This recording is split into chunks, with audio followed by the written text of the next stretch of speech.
তোমার উপরে তোমার স্বামীর অতটুকু হক রয়েছে, তোমার উপরে তোমার স্বামীর অতটুকু হক রয়েছে। এই আল্লাহর বান্দি, যদি তোমার স্বামীর গায়ে ফোঁট হয়ে যায়, তোমার স্বামীর গায়ে যদি ফোঁট হয়ে গেছে, ঘা হয়ে গেছে রে আল্লাহর বান্দি, আর ঘাটা এমন অবস্থায় পৌঁছেছে, ঘাটা পেকে গেছে, ফুটে গেছে, ঘা দিয়ে পুজ চইছে, রক্ত বহিছে, এই মতো অবস্থাতে তোমার স্বামী যদি তোমাকে বলে, বিবি রে তুমি এই রক্তটা সাফ করে দাও রে বিবি, বিবি রে এই পুজটাকে তুমি সাফ করে দাও, এই ঘাটাকে তুমি সাফ করে দাও। কি দিয়া সাফ করে বিবি? পানি দিয়ে সাফ করতে হবে না, কাপড় দিয়ে সাফ করতে হবে না, তুলা দিয়ে সাফ করতে হবে না। নবী আমার বলেছেন, যদি তোমার স্বামী তোমাকে বলে, বিবি রে আল্লাহ রাব্বুল আমিন তোমাকে জিভা দিয়েছে, এই জিভা দিয়ে চেটে চেটে চেটে চেটে তুমি ঘাওটাকে সাফ করে দাও। হে আল্লাহর বান্দি, এরকম কথা যদি তোমার স্বামী তোমাকে বলে, তুমি ইনকার করতে পাবে না, ইনকার করতে পাবে না। তোমাকে জিভা দিয়ে চেটে চেটে সাফ করতে হবে। এতখানি কাজ যদি তুমি করো, তাও তোমার স্বামীর তুমি হক আদায় করতে পারবে না। নারে তাকবীর। আপনি তাহলে বাড়িতে যে কইয়েন না যে হ্যাঁ আর ঘাটাকে ছাপ করে দে রে, মানে নবীজি উদাহরণ দিয়ে বুঝাইছেন যে যদি আপনার স্বামী আপনাকে বলে যে এতখানি কাজ তুমি করো, যে আমার জিভে দিয়ে, তোমার জিভে দিয়ে ঘাটাকে সাফ করে দাও, আর মহিলা তুমি যদি সাফ করে দাও, তাও স্বামীর হক আদা হবে না। খুব এখনকার মা খালার অবস্থা কি জানেন? ওরে সুবহানাল্লাহ, নবী আমার বলেছেন, হে আল্লাহর বান্দিরে, তোমার স্বামী হাট থেকে যখন বাড়ি এলো, তোমার স্বামী মাঠ থেকে যখন বাড়ি এলো, তোমার স্বামী কলেজ থেকে যখন বাড়ি এলো, তোমার স্বামী যখন দোকান থেকে বাড়ি এলো, হাট ঘাট থেকে যখন বাড়ি হলো, বাড়িতে ঢোকার সময় যদি তোমাকে বলে, বিবি রে এক গ্লাস তুমি পানি দাও, এক গ্লাস পানি দাও রে বিবি, আমাকে পিপাসা লেগেছে, বিবি রে আমাকে ক্ষুধা লেগেছে, তাড়াতাড়ি করে খেতে দাও, কিংবা বিবি রে আমার বিছানা তুমি একবার এসো, ঘরের দিকে তুমি এসো, আমার পঞ্জরে তুমি বসো। নবী বলেছেন, মহিলা এমন টাইমে তোমার স্বামী তোমাকে ডাক দিয়েছে, যে টাইমে তুমি রুটি তৈরি করছো, রুটি বানাইছো, খোলাতে রুটি আছে, রুটিতে তুমি হাত দিয়েছো, রুটিটা এখন উঠিয়ে নিবে, এরকম সময়তে তোমার স্বামী যদি তোমাকে ডাকে, তুমি এই কথা বলতে পারবে না, স্বামী গো 1 মিনিট দাঁড়ান গো স্বামী, 2 মিনিট দাঁড়ান, এই রুটিটা হয়ে যায়, না হলে রুটি পুড়ে যাবে, ছাই হয়ে যাবে। নবী আমার বলেছেন, হে আল্লাহর বান্দিরে, তোমার রুটি জ্বলে যাক, তোমার রুটি পুড়ে যাক, তোমার রুটি ছাই হয়ে যাক, তুমি রুটি ছেড়ে তাড়াতাড়ি করে তোমার স্বামীর পঞ্জরে তুমি চলে যাও। এতখানি তোমার হক রয়েছে তোমার উপরে তোমার স্বামীর। কিন্তু বর্তমান যুগের অবস্থা কি? ইলম না থাকার কারণে যদি কোনো ভাই খালি স্ত্রীটাকে বলে দেয় এরকম কথা, এমন করে ঘুঁচা মেরা টেढ़ा করে কথা বলবে যে ওর 30 সেকেন্ডে চলে যায় 5 কিলোমিটার দূরে। হো তোমা চোদা কাহেকার, 1 গ্লাস পানি গেলা তুমি লিয়ে খাইতে পারবে না, খো মিনসা মুখ পোড়া, একটা কাম করেছে তো কত বড় গাছের গোটা ভেঙে দিয়ে আসা লাগছে। হ্যাঁ, সারাদিন ছেলে পিলে লিয়ে আঠানা চেরা লিয়ে কাম করছে বাড়িতে, আমার কি খাস্তানা হয় না? আমি কি মানুষ লাই? এই দেখেন শুরু হয়ে গেল। হয়েছে না হয় না ভাই? সুবহানাল্লাহ। কিসের কারণে হয়েছে গেলে? ইলমের কারণে, শিক্ষার কারণে। আজকে আমরা মুসলমান, আমি যে বললাম এখনই, হর ধারে আমরা ইলমে পিছে আছি। আর একটা হাদিস শোনেন, আল্লাহর নবী সাল্লাল্লাহু আলাইহি সাল্লাম একদিন নামাজ পড়ছেন, আল্লাহ রাসূল সাল্লাল্লাহু আলাইহি সাল্লাম একদিন বসে আছেন, আর একটা সাহাবী নামাজ পড়ছেন। সাহাবীটা দেহাতে বাড়ি, আর আরবি, আরবি কাকে বলা হয়? দেহাতে যারা বসবাস করছেন, যেমন দেহাতে আমরা বসবাস করছি। নবীজি বসে আছেন, ভালো করে শুনবেন, আর ওই সাহাবীটা এসে নামাজ পড়লেন। নামাজ টামাজ পড়ে আল্লাহ রাসূলের যে মসজিদের এক কোণাতে বসে আছেন, যে নবীকে সালাম দিলেন, আসসালামু আলাইকুম ইয়া রাসূলুল্লাহ। নবীজি সালামের জবাব দিয়ে দিলেন। সালামের জবাব দেওয়ার পর কোনো আর কথা নাই, নবীজি সে সাহাবীকে এবার কি বলছেন জানেন? ইরজে ফাসাল্লে ফাইন্না কালাম তুসাল্লে, হে আমার সাহাবী রে, তুমি নামাজ পড়ো রে বাবা, তুমি নামাজ পড়নি। ভালো করে শুনবেন হাদিসটা। আপনারা বলেন, ওই সাহাবী নামাজের পরে সালাম দিলেন না নামাজের আগে? কথা বলেন। নামাজ পড়ে সালাম দিলে না নামাজ এখানে পড়েনি আগে সালামটা দিলে? কথা বলেন না যে ভাই? নমাজ পড়ে সালাম দিলে নবীজি বসে আছেন আর ও নমাজ পড়লে নমাজ পড়ে টড়ে তখন নবীকে এসে সালাম দিচ্ছেন। এবার নবী তখন ওকে জবাবে কি দিচ্ছেন? ওয়ালাইকুম সালাম বলে দিলেন। দেওয়ার পর কি বলছেন? ইরজে ফাসাল্লে ফাইন্না কালাম তো সাল্লে, হে আমার সাহাবীরে তুমি নমাজ পড়ো, তুমি নমাজ পড়নি। এ কথা বললেন না নবীজি? তুমি নমাজ পড়ো, তোমার নমাজ পড়া হয়নি, নমাজ পড়া হয়নি এ কথা বললেন না? কি বলছেন? তুমি নমাজ পড়ো, তুমি নমাজ পড়নি। নমাজ পড়নি আর নমাজ পড়া হয়নি পার্থক্য আছে না নেই? যারা বলেন আছে না নেই? এই জামানার যদি মানুষ আমরা হইতাম তো কি বলতাম? মৌলভী সাহেব তোমার লাগছে তার মার ঘুষকে গেছে লাগছে নাকি? নমাজ পড়ে যে তোমাকে সালাম দেন জি, আর তুমি বলছো যে নমাজ পড়নি, তুমি নমাজ পড়ো। ওরে সুবহানাল্লাহ, একজন আল্লাহর নবীর সাহাবী নবী যেমনই বললেন নমাজ পড়ো, তুমি নমাজ পড়নি, আবার নমাজ শুরু করে দিয়েছেন। আবার দুবার দ্বিতীয়বার নমাজ পড়লেন। নমাজ পড়ার পর নবীকে এসে বলছেন আসসালামু আলাইকুম ইয়া রাসূলুল্লাহ। নবীজি জবাব দিয়ে দিলেন। এবার জবাব দেওয়ার পর এবারও বলছেন ইরজে ফাসাল্লে ফাইন্না কালাম তুসাল্লে, এ আমার সাহাবী রে তুমি নমাজ পড়ো রে বাবা, তুমি নমাজ পড়নি। কয়বার হলো? কয়বার হলো জি ভাই? দুবার হয়ে গেল। আবার নমাজ পড়লেন। তিনবার বেলাতে আবার সালাম দিলেন। নবীজি সালামের জবাব দিলেন। সালামের জবাব দেওয়ার পর আবার নবী তাকে বলছেন ইরজে ফাসাল্লি ফাইন্না কালাম তুসাল্লি, হে আমার সাহাবী তুমি নামাজ পড়ো, তুমি নামাজ পড়নি। তিন কিংবা চারবার যখন হয়ে গেল বারবার নবী একটাই কথা বলছেন নামাজ পড়ো, তুমি নামাজ পড়া হয়নি। এবার সে সাহাবী বলছেন ইয়া রাসূলুল্লাহ আল্লিমনি, নবী গো আপনি আমাকে শিখিয়ে দেন, এর থেকে আমি আর ভালো করে নামাজ পড়তে জানি না, কেমন করে রুকু করতে হবে এর থেকে আমি আর ভালো করে রুকু করতে পারবো না, এর থেকে ভালো করে সাজদা করতে পারবো না, এর থেকে ভালো আমি কিয়াম করতে পারবো না, এর থেকে ভালো আমি তাশাহুদ করতে পারবো না। আল্লাহর নবী গো বারবার যদি আপনি আমাকে ঘুরিয়ে বলেন নামাজ পড়ো, নামাজ পড়ো, নামাজ পড়নি, আমি এর থেকে ভালো করে জানি না, এর থেকে ভালো করে আর নামাজ পড়তে পারবো না। দয়ার নবী গো দয়া করে আপনি আমাকে নামাজ শিখিয়ে দেন। তিন চারবার বেলাতে যখন বলছেন নামাজ শিখিয়ে দেন, তখন নবীজি উজু থেকে নিয়ে সালাম পর্যন্ত কেমন করে উজু করতে হবে আর নামাজ পড়তে হবে নবীজি দেখিয়ে দিলেন, শিখিয়ে দিলেন। ওদিকে যাব না, সময় কম, আল্লাহ বাচ্চারা খাবার কোনোদিন। তবে আমার বলার উদ্দেশ্য আজকে যত এখানে বসে আছেন জীবনে মেলায় মানুষ আমরা নামাজ পড়ি, কেউ 5 ওয়াক্ত নামাজ পড়ে পড়ে না, এরা হলো অরিজিনাল নামাজি। কেউ 8 দিনে একদিন পড়ে মানে জুমার নামাজ পড়ে, কেউ 360 দিনে একদিন পড়ে মানে ঈদ বকরিদের নামাজ পড়ে। কোন ভাই খাট কি নামাজি মানে খাট যেদিন হয়ে যাবে অর্থাৎ গ্রামে মাইয়া ছেড়ে গেলে নামাজ পড়ে। জোরে বলেন পড়ে না? পড়ে না। এই মুসলমান রে, যে আপনি নামাজ পড়েন না কেন, আপনি 5 ওয়াক্ত নামাজ পড়েন, জানাজার নামাজ পড়েন, তাহাজ্জুদের নামাজ পড়েন, সুন্নাত নামাজ পড়েন, সালাতুল জোহা পড়েন, যে কোনো নামাজ পড়েন না কেন, নবীর তারিকা মতো যদি আপনার নামাজ না হয় রে বন্ধু, তাইলে জীবনে কোনোদিন আপনি নামাজ পড়েননি, আপনার নামাজ বেকার হয়ে গেছে, জীবনে আপনার ইবাদত হয়নি। হাদিসটাকে সামনে রেখে যতই নামাজ পড়েন যদি নবীর তারিকা মতন যদি নামাজ না হয়, আপনার একদিনও নামাজ পড়া হয়নি। তাহলে ইলমের দরকার হলো না? হলো না? জোরে বলেন হলো না? হইল না? সুবহানাল্লাহ। আর একটু আগে চলেন। আল্লাহ রাসূল সাল্লাল্লাহু আলাইহি সাল্লামের জামানাতে নবীজি একদিন বসে আছেন, আর নবীর স্ত্রী মা আয়েশা রাদিয়াল্লাহু তাআলা আনহা নবীর পাঞ্জরে আছেন। আর ইহুদির একটা জামাত, ইহুদির দল, দুনিয়াতে সবথেকে মুসলমানের বড় দুশমন হলো ইহুদি। নবীকে সালাম দিচ্ছেন। আজকে আমি স্টেজে সালাম দিলাম, আসসালামু আলাইকুম, সালাম দিচ্ছেন না তিনি? এর মানে কি? আল্লাহর রহমত, আল্লাহর সালামতি আপনার পরে নাজিল হোক, এটার মানে হলো। কত সুন্দর দোয়া। এবার ওই ইহুদির জামাত নবীকে কেমন করে সালাম দিচ্ছেন দেখেন। আসসালামু আলাইকুম না বলে বলছেন আসসালামু আলাইকুম। কি বলছেন? আসসালামু আলাইকুম, আসসালামু আলাইকুম বললেন না, আসসালামু আলাইকুম।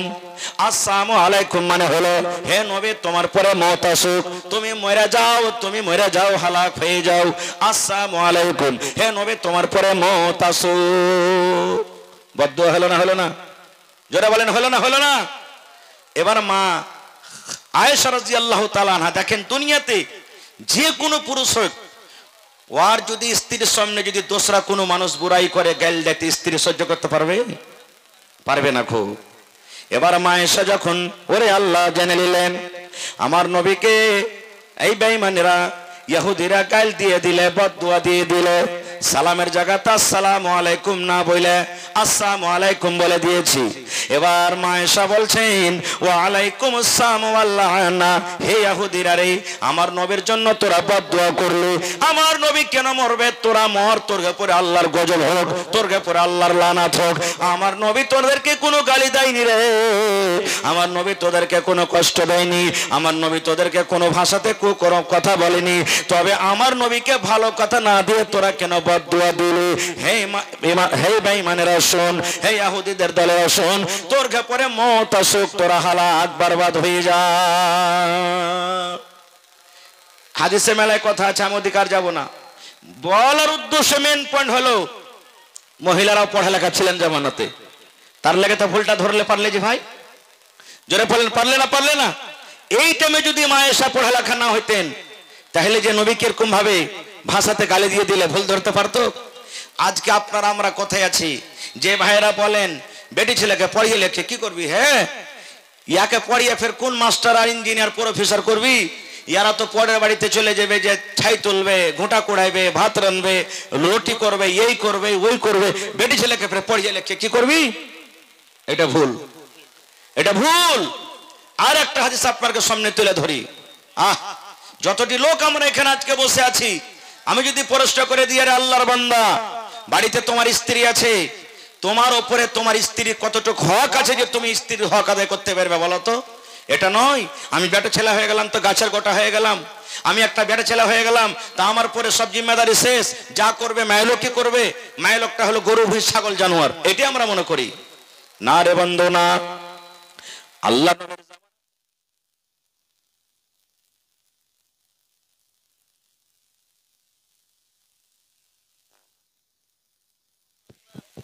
হ্যালো, আল্লাহ নবীর জামানাতে একজন সাহাবী নবীকে প্রশ্ন করে দিলেন, আল্লাহ নবী গো দয়া করে একটা প্রশ্নের জবাব দিয়ে দেন। হে আল্লাহর নবী, আমরা এই কথা জানতে পারলাম যে একটা পুরুষের নিজের স্ত্রীর পরে কত হক আমরা জানতে পারলাম, কিন্তু নবী গো একটা মেয়ে লোক, একটা বেটি ছেলে, একটা নারী, একটা মহিলার নিজের স্বামীর উপরে কতটুকু হক রয়েছে, একটা মহিলার কতটুকু হক রয়েছে, দয়া করে নবী জবাব আপনি বলে দেন। বলছেন ইয়া রাসূলুল্লাহ, একটা বেটি ছেলের নিজের স্বামীর উপরে কতটুকু হক রয়েছে?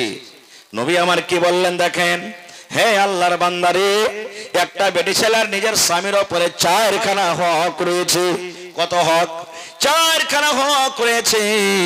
1 নম্বরে নবী বলেছেন আনতুতিমা হাইজা তাইমতা, তুমি যখন খাবে তোমার বিবিকে তুমি খাওয়াবে। আর ওয়া তাকসু হাইজাকতা সাইতা, তুমি যখন পিনবে তোমার স্ত্রীকে পিন্দাবে। ওয়ালা তাজরাবিল ওয়াজহা, রাগ করে স্ত্রীর গালখানে তুমি মারিও না, চেহারাতে মারিও না। এবং বিবির উপরে যদি 4 নম্বরে কোনো রাগ হয়ে যায়, গোসা হয়ে যায়, রাগের কারণে তোমার স্ত্রীকে বাড়ি থেকে ধাক্কা দিয়ে তুমি বের করে দিও না। 1 নম্বর, তুমি যা খাবে তোমার বিবিকে খাওয়াও। ফের এটা মনে করিয়েন না যারা বিড়ি খেয়েছেন ভোরবেলাতে 1 মুঠা বিড়ি 1 মুঠা সালহে কিনে দিয়ে দিয়েন না ফের ওকে। হ্যাঁ, যারে মৌলানা ওয়াজ করেছে তুই যা খাবি স্ত্রীকে খাওয়া, তো আমি খাজি তুই খাবি না? না। 2 নম্বরে রাসূল বলেছেন তুমি যা পিনবে তোমার বিবিকে পিন্ধাও, মানে যখন তুমি পিনবে। এর মানে আপনি ফুল শার্ট পরছেন তো ওকে ফুল শার্ট সিলে দিবে না, হয় কি না? ওর যেটা পোশাক ওকে দিতে হবে। আমি খুব তাড়া ঘোড়া করে শুধু হাদিসটা আপনার সামনে বলছি। 3 নম্বরে রাসূল বলেছেন বিবিকে যদি মারার দরকার হয় তাহলে ওর গালে মারিও না। কত ভাই এমন আছে মারতে মারতে মারতে বিবিকে যদি কোনো উল্টা পাল্টা একটু হয়ে যায়, বাড়ি থেকে চুলের ঝুঁটি ধরে মারতে মারতে দুয়ার থেকে বাহির করে দিবে আর বলবে তুই আয় খালি বাড়িতে। ওর মা বহিন বংশ খানদানকে টাইনে গেল দিবে আর বলবে তুই বাড়িতে সন্দেশ যদি তোকে ছাও ছাও করে পিস পিস করে কাটবো আর কেটে বোরাতে ভর্তি করে লোদ দিতে ভাসাবো। কেনে কবি বলছেন সোনরে পরেশ যাতে করিয়া ধ্যান তোমাদের বিবি যদি হয় না ফরমান প্রথমে তো নানা মতে বুঝাবে তারে তারপরে বিছানাতে দিবে জুদা করে এই দুই পর যদি ঠিক নাই হয় আদবের মারে তারে কিছু মারা যায়। কবি বলছেন সোনরে পুরুষ যাতে করিয়া ধ্যান হে পুরুষের দলেরা তোমরা শোনো তোমাদের নারীরা যদি ভুল করে তোমার খেলাফ যদি চলে আল্লাহর নবী বলেছেন সুন্দর করে তাকে তুমি বুঝাও কেন তুমি আমার উল্টা পাল্টা কাজ করো কেন তুমি আমার কথা মানো না কেন তুমি আমার কথা শোনো না। বাস 1 মিনিটে শেষ করে দিছি। জি হ্যাঁ ওটা এলান হয়ে গেছে। হ্যাঁ তো আল্লাহ রাসূল সাল্লাল্লাহু আলাইহি ওয়াসাল্লাম বলেছেন হে পুরুষেরা তোমরা শোনো যখন তোমার বিবি রাতের বেলাতে বিছানা আসবে সুন্দর করে তাকে তুমি ভালো করে বুঝাও আমি তোমার স্বামী তুমি হলে আমার বিবি আমার কথা কেন মানো না বাড়ির লোক কি বলবে গ্রামের লোক কি বলবে এরে দেখ দেখ তোর স্ত্রী তোর কথা মানে না। আল্লাহ নবী বলেছেন যদি তোমার বিবি বুঝক্কর ঘরের হয় জ্ঞানী যদি সলেহা আবেদা পড়ালেখা হয় ও নিজের ভুলটাকে অ্যাকসেপ্ট করে নিবে মেনে নেবে। আর রাসূল বলেছেন যদি বুঝার পর না বুঝে রাতের বেলাতে যখন তোমার বিছানায় ঘুমাইতে আসবে ওকে ধাক্কা দিয়ে বিছানা থেকে আলাদা করে দাও তোমার মতো বিবিকে আমি বিছানায় নিব না তোমার মতো এই স্ত্রী আমার বিছানায় জায়গা নাই। তুমি যখন আমার কথা মানবে না তুমি যখন আমার কথা মতো চলবে না তুমি না মতো বিছানায় ঘুমাও সব পড়ে তুমি ঘুমাও চাটা পড়ে তুমি ঘুমাও। নবী বলেছেন যখন বড় বড় মশাতে তাকে ফড়বে যখন নামতে কষ্ট পাবে যদি জ্ঞানী ঘরের মহিলা হয় নিজের ভুলটাকে যদি জানতে পারে স্বামীর পা ধরে বলবে স্বামী গো মাফ করে দেন গো আমাকে মাফ করে দেন আমার দ্বারাতে ভুল হয়েছে আমার দ্বারাতে ভুল হয়ে গেছে আল্লাহর রাস্তে আপনি আমাকে মাফ করে দেন। এবার রাসূল বলছেন বুঝিয়াও না বুঝে তারে বুঝাই কে। কবি বলছেন বুঝিয়াও না বুঝে তারে বুঝাই কে আর না বুঝিয়া হু করে তাকে ভূতে ধরেছে। এরকম কত মা খালা আছে যতই বুঝাইবেন ও বুঝবে না ওকে ভূতি ধরেছে তখন আদবের মায়ের মারতে হবে তাকে। এমন মায়ের মারবেন না যে দাগ দাগ হয়ে যায় এমন মায়ের মারবেন না ফেটে ফুটে যাই এমন মায়ের মারবেন না যে আপনি চেহারাতে মারলেন 1 ঘন্টা পর রাগমাটি হলো আপনি কষ্ট পাবেন এই জন্য চেহারাতে মারতে হবে না গো। ভাই মুসলমান কত মা খালাতে এমন আছে যখন 2-4টা কথা ওকে কইবেন তেরিয়া খাড়ে হয়ে যাবে আর ও একবারে ফাঁসাড় বাইন দেখবে এই মরার বেটা মরা তুই মেরে দেখ তোকে দেখাচ্ছি কোন ঘরে বেটি আছে তুই খালি আয় বাপের বেটা হয়েছে তুই আমার গতরে খালি ছুঁয়ে দেখ হয়ে গেল আর সব শান্তি হয়ে যাবে তখন যে আরে বাপরে হে यार ভলটেজ তো খুব ভালোই আছে যদি এখানে কিছু কহি তো ধরে আমাকে হয়তো 2-4 চামটা লাগিয়ে দিবে কি সুবহানাল্লাহ। তো ভাই রে যত কিছু হয়েছে এই সমস্ত ইলমের কমিটা আমাদের মধ্যে হয়েছে। ভাই আমার সময় একবারে 12:30টা পর্যন্ত আমার ভাই আব্দুল গফফার সাহেব সালফি বানারস থেকে হাজির হয়ে গেছেন কত কষ্ট করে আপনার মধ্যে একবারই 15 থেকে 20 মিনিটের মধ্যে স্টেজে হাজির হয়ে যাবেন।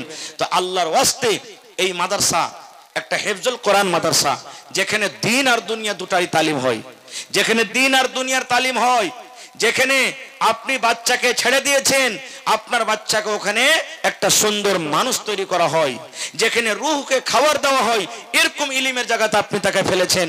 ভাইরে ওই মাদ্রাসাতে পড়াইতে গেলে মাদ্রাসাতে সরকারি কোনো সহযোগিতা আসে না সরকারি কোনো কি বলছে রে মদত আসে না।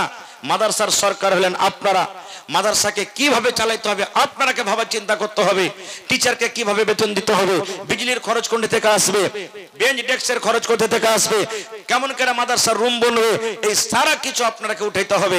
এই জন্য ভাই আজকে কোন আল্লাহর বান্দা আছেন মাদ্রাসার জন্য 1 ডিসমিল কিংবা 1 কাঠা জমি দান করতে পারবেন। মাদ্রাসার আশেপাশে যদি কোনো ভাই জমিদার থাকেন পারলে মাদ্রাসাতে মিলিয়ে দেন যদি নাই মাঠে ময়দানে কোনো জায়গাতে আছে 1/2 কাঠা 1 কাঠা বিক্রি করে দেন আর বিক্রি করার পর একটা রুম গালা বানিয়ে দেন আপনি ওরে সুবহানাল্লাহ একটা রুম বানিয়ে দিবেন আপনি। আল্লাহ রাসূল বলেছেন মানুষ যখন মরে যায় সমস্ত আমল তার বন্ধ হয়ে যায় 3টা আমল ছাড়া তার মধ্যে একটা হলো সাদকায়ে জারিয়া। আপনি দুনিয়া থেকে চলে যাবেন মাদ্রাসাতে ইট দিলেন মাদ্রাসাতে গিট্টি দিলেন, মাদ্রাসাতে বালু দিলেন, মাদ্রাসাতে ছড় দিলেন, এই সমস্ত জিনিস আপনি মাদ্রাসাতে দান করলেন, আপনি দুনিয়া থেকে চলে যাবেন। অনলাইন যেমন আপনার টাকা মোবাইলে ঢুকে, অনলাইন সবকিছু যেমন আপনি কাজ করেন, এই মতো অনলাইন আপনার কবরে নাকি ঢুকতে থাকবে, কোনোদিন বন্ধ হবে না। তো একটা লোক আছেন তো 1 কাঠা আধ কাঠা জমিন, কিংবা একটা লোক কেউ এমন আছেন 20,000 টাকা জমা করতে পারবেন, একটা লোক কেউ এমন আছেন 10,000 টাকা দিতে পারবেন, এবং একটা লোক কেউ এমন আল্লাহর বান্দা আছেন 5,000 টাকা দিতে পারবেন। এবং 30 পারা কোরআনের দাম আল্লাহ ছাড়া কাউরি দেওয়ার ক্ষমতা নেই, একটা হরফের দাম দিতে পারবে না। তবে কোরআনের মান সম্মান দেখে কোনো আমার ভাই আছেন 1 পারার দাম 1 টাকার 1000, তাহলে 30 পারা কোরআন আছে, 30টা লোককে আমি দেখবো 1000 করে আমার হাতে বিসমিল্লাহ করেন। তো মা খালারা, আপনারা যদি ইচ্ছা করেন তাহলে আপনারাও এই কোরআনের ভাগটা দিতে পারবেন। কারণ মেলাই জালসাতে আমার মায়েরা দিদিরা কে 10,000, কে 5,000, কে 20,000 করে দান করলেন। কালকে একটা জালসা ছিল, একজন মহিলা 5,000 টাকা দান করলেন। তার আগের দিন একটা জালসা ছিল, একজন মহিলা গলার একখানটা পান খুলে দিয়ে দিলেন। আরো কয়েকদিন আগে জালসা ছিল, 2 জন মহিলা 8 আনা, একজন 10 আনা ওজনের বালি খুলে দিয়ে দিলেন। বর্তমান জামানাতে 8 আনা বালির দাম মোটামুটি, কোন মহিলা ছাগল দান করে দেয়, কোন ভাই গরু দান করে দেয়, কোন ভাই রড দান করে দিলে, কোন ভাই গিট্টি দান করে দিলে, কত মা খালা নাকের আর ওই যে আগে জামানাতে গোল গোল গলাতে তাবিজ থাকতো, তাবিজ পর্যন্ত জমা করে দিয়েছে। তা আজকে দেখি কোন মা, কোন খালা, কোন দাদি এমন আছেন যে হাত থেকে আংটি দিবেন, কাঁসার বর্তন থালি বাঁধনা দিবেন, ছাগল দান করবেন, কানের নাকের দিবেন, টাকা দিবেন। এবং সামনে থেকে আমি 30 জন ভাইকে আমি দেখবো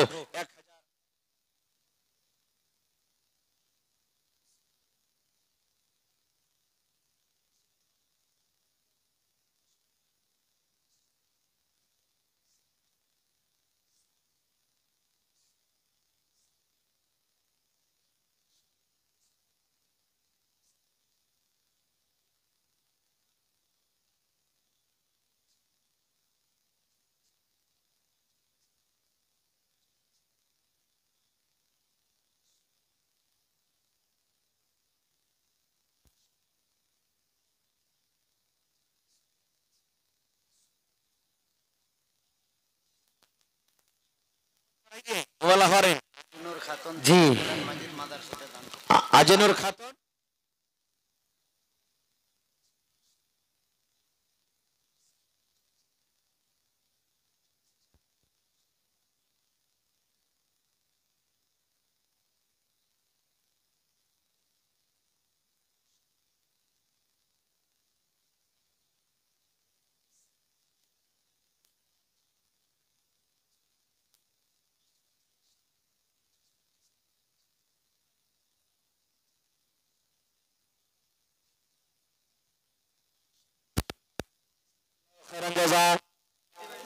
ভাই মাশাআল্লাহ, হ্যাঁ আব্দুল জলিল গঠপুর থেকে, গঠপুর মানুষ মাশাআল্লাহ, ওখানকার মানুষ খুব দানি। তাহলে 4 পারা হয়ে গেল ভাই, 30 পারাতে 4 পারা পেয়েছি, আর মাত্র 26 পারা ইনশাআল্লাহ পুরা হবে। মাশাআল্লাহ, জাযাকাল্লাহ। এ রব্বুল আলামিন, তোমার বান্দাকে দেখো, হাতিনে থেকে আমার একজন ভাই 3 পারা কোরআনের জাম দিয়ে দিলেন 3000, আর আমার 2টা ভাই 500 করে দিয়ে দিলেন। আল্লাহ জি, তারাকে তুমি ভালোবাসো, মনের আশাকে আল্লাহ পুরো করো, রোজি রোজগারে আল্লাহ বরকত দাও, কামাই ধামাইতে আল্লাহ বরকত দাও, দুনিয়ার ভেজাল, দুনিয়ার ফিতনা থেকে আল্লাহ বাঁচিয়ে রাখো। আমিন সুম্মা আমিন। এটাকে দিলে কামরুল হকের স্ত্রী বহির আমার 2500 টাকা দিয়েছেন। মাশাআল্লাহ, 2.5 পারা কোরআনের দাম। বহিনজি, আর যদি পারেন তো আর 500 টাকা দিয়ে 3 পারা কোরআনের দাম পুরিয়ে দিবেন আপনি ইনশাআল্লাহ। যদি এখানে থাকেন ভাই, যার পকেটে টাকা নাই, এখানে অনলাইনের ব্যবস্থা আছে, মোবাইলেও আপনারা টাকাটা দিতে পারেন। মাশাআল্লাহ, জাযাকাল্লাহ। আল্লাহ আমার বহিন কামরুলের স্ত্রী 2.5 পারার দাম দিয়ে দিলেন, 2.5 লক্ষ টাকা মনে করে তুমি কবুল করে নাও, মনের আশাকে আল্লাহ পুরো করো, রোজি রোজগারে আল্লাহ বরকত দাও। আমিন আমিন আমিন। আহা হা, সাইফুল হকের বেটি মারা গেছে, এখানটা সজনি আর 2,500 আছে যে, আচ্ছা 2000 টাকা। সুবহানাল্লাহ। আল্লাহ, বেটি কত আদরের জিনিস, কত ময়ের জিনিস। নবী আমার বলেছেন, যার বেটি আল্লাহ রাব্বুল আলামিন যাকে দুটা বেটে দিয়ে আজমাইশ করেছেন, ওই বেটেকে যদি লালন পালন করে মন মতন শক্তি হিসাবে পর্যায়ে লাগিয়ে ভালো কর ভালো বাড়ি হয়ে যদি বুঝে দিতে পারে, নবী বলেছেন এই দুটা লোক যেমন পাশাপাশি আছে রে, আমি নবী আর ওই বেটের বাবা জান্নাতে পাশাপাশি হয়ে থাকবো। আল্লাহ বেটে দুনিয়াতে নাই, কবরে চলে গেছেন, বেটের কবরে তুমি জান্নাতের বিছানা দিয়ে দাও। আহা, একজন দিলেন 500, আর কতটি আছে? 15,000 আছেন। মাশাআল্লাহ, মুখ্যজির হাজি সাহেব নাকি? আহা, মুখ্যজি হতাল নাকি? মাশাআল্লাহ, দেখেন কত ইজ্জত মান তাশা ওয়া তুযিল্লু মান তাশা। ইজ্জত আল্লাহ সবাইকে দেয় না, আল্লাহ যাকে চাহে ইজ্জত দেয়, আর আল্লাহ যাকে চাহে জিল্লত দেয়। তা আমার মুখ্যজি, আগেকার সাবেক মুখ্যজি প্লাস বর্তমান হাজি সাহেব 15,000 টাকা দিয়েছেন। নারে তাকবীর, আল্লাহু আকবার। মাশাআল্লাহ। তো মুখ্যজির কাছে আমি আর বেশি চাহাবো না, হাজি সাহেবের কাছে যদি পারেন তার 5,000 টাকা আপনি দিয়ে দিয়েন, 20,000 টাকা। জি জি, দ্বিতীয় ইনশাআল্লাহ দিয়ে দিবেন। হ্যাঁ, এখন না হলে পরে দিয়ে দিবেন ইনশাআল্লাহ। মাশাআল্লাহ, জাযাকাল্লাহ। রব্বানা যালামনা আনফুসানা ওয়া ইল্লাম তাগফির লানা ওয়া তারহামনা লানাকুনান্না মিনাল খাসিরিন। রব্বানা আতিনা ফিদ দুনিয়া হাসানা ওয়া ফিল আখিরাতি হাসানাতাও ওয়া কিনা আযাবান নার। হে আল্লাহ, আমার হাজি সাহেব 15,000 টাকা জমা করে দিলেন, 15 লক্ষ টাকা মনে করে তুমি কবুল করে নাও। মনের আশা আল্লাহ পুরা করো, রোজি রোজগারে আল্লাহ বরকত দাও, কামাই ধামাইতে আল্লাহ বরকত দাও। এই আল্লাহ, যতদিন দুনিয়াতে বাঁচবেন ইমানের হালাতে রাখো, বিছানে ফেলে তুমি রাখিও না। আল্লাহ জি, মা বাপ দাদা দাদি নানা নানি শ্বশুর শাশুড়ি সব মনে হয় কবরে চলে গেছি। আল্লাহ, দুনিয়ার খবর পাওয়া যায়, কবরের খবর পাওয়া যায় না। ওই মুমিন মুমিনা যারা কবরে চলে গেছেন তাদের কবরে জান্নাতের বিছানা দিয়ে দাও। আল্লাহ জি, তাদেরকে কবরকে তুমি নূর দিয়ে আমার করে দাও। রব্বানা তাকাব্বাল মিন্না ইন্নাকা আনতাস সামিউল আলিম। আর এক ভাই আমার 500 টাকা দান, এই দান কবুল করো তুমি, সুবহান, পূরণ করো আল্লাহ তার মনের আরমান। আমিন আমিন আমিন সুম্মা আমিন। কে? নেফারুলের স্ত্রী 50 টাকার এখানটা সজনে। সুবহানাল্লাহ। আল্লাহ, এই কথা সিয়াইতে কত কষ্ট হয়েছিল। আরো একজন আল্লাহ জি 100 টাকা জমা করে গেল। আরো একজন ভাই আমার নাম বলিল না, নাম তার কোনো মতে জানা গেল না, পরিমাণ 500 টাকা দিয়া গেল দান। এই দান কবুল করো তুমি, সুবহান, পূরণ করো আল্লাহ তার মনের আরমান। ও গো আল্লাহ দয়াময়, তুমি গো রব্বানা, এ দানিকে আল্লাহ তুমি বিপদে ফেলো না।